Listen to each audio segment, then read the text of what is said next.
नमस्कार, स्वागत आहे तुमचे आमच्या चॅनलमध्ये।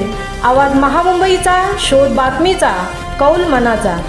चला तर मग आमचे चॅनल शेअर करा, लाईक करा आणि सबस्क्राइब करा। धन्यवाद। बैलाची चोरी करणाऱ्या इसमाच्या मुसक्या आवळल्या। पोलादपूर पोलिसांची यशस्वी कामगिरी। राज्यासह जिल्ह्यातील अनेक भागात अनेक घडामोडी घडत आहेत। पोलीस दल सुद्धा योग्य प्रकारे कामगिरी करत आहेत। त्याचा प्रत्यय आज पुन्हा एकदा पोलादपूर तालुक्यातील ओंबली गावातील जंगलात अनुभवास मिळाला।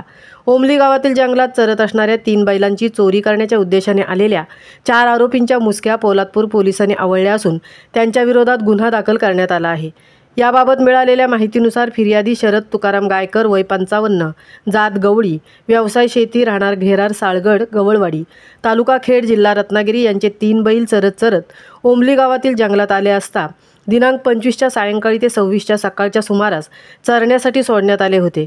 सदरची बैल चोरण्याच्या उद्देशाने आरोपी मासूम अजिम तालघरकर, वय 24, राहणार शिरवली, तालुका महाड, मुर्शद उस्मान कोरडेकर, वय 62, राहणार शिरवली, तालुका महाड, मुकेश पांडुरंग सकपाळ, वय 40, राहणार शिरवली, तालुका महाड, शब्बीर उस्मान जोगिलकर, वय 38, राहणार कापडे बुद्रुक, तालुका पोलादपूर आले असता पोलादपूर पोलिसांनी मिळालेल्या गुप्त माहितीनुसार सापळा रचत आरोपींच्या मुसक्या आवळल्या असून त्यांना अटक करण्यात आली आहे।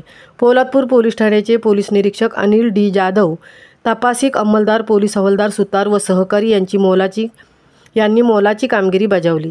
आरोपींच्याकडून पोलिसांनी 25,000 रुपये एक तांबडे काळे रंगाचा उभा शिंगाचा बैल, 25,000 रुपये एक तांबड्या रंगाचा बैल, 25,000 रुपये एक तांबड्या रंगाचा बैल, त्याच्या तोंडावर सफेद टिपके व उभे शिंगे असलेले असे एकूण 75,000 रुपयाचे बैल जप्त केले आहेत।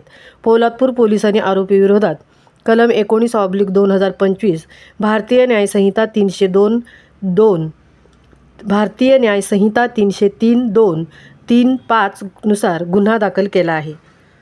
आवाज महामुंबईचा चॅनेलसाठी धनराज गोपाळसह तृप्ती भोईर, पोलादपूर।